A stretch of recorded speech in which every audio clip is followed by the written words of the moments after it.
7 আৰু 8 তাৰিখে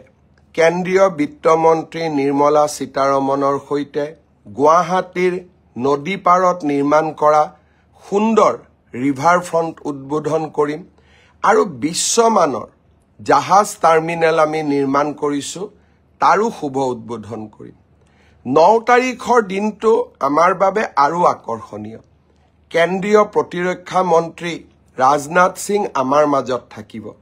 লাচিত ঘাটৰ পৰা এক প্ৰকাৰ ক'ব গ'লে ব্ৰহ্মপুত্ৰৰ দুই পাৰৰ পৰা এয়াৰ ফোৰ্ছে আমাক দেখুৱাব এক নতুন পৰীক্ষা যুদ্ধ জাহাজসমূহ যুদ্ধ উৰাজাহাজসমূহ ৰাফেল সুখোই সকলোবোৰ গুৱাহাটীলৈ আহিব 150খন বিমানে এয়াৰ শ্ব' কৰিব আগতে এয়াৰ শ্ব' বাংগালুৰত অনুষ্ঠিত হৈছিল ডাঙৰ ডাঙৰ চহৰবিলাকত অনুষ্ঠিত হৈছিল এতিয়া গুৱাহাটীও সেই স্পেচিয়েল চহৰবিলাকৰ ভিতৰত এখন হ'ব পাৰিছে মই গুৱাহাটীবাসী আৰু অসমবাসী ৰাইজক 9 তাৰিখৰ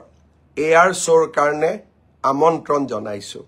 যি ৰাফেলে অপাৰেশ্যন সিন্দুৰত পাকিস্তানৰ মাজলৈ গৈ পাকিস্তানৰ বিমানবন্দৰবোৰ ধ্বংস কৰিছিল সেই ৰাফেল গুৱাহাটীৰ আকাশত উৰিব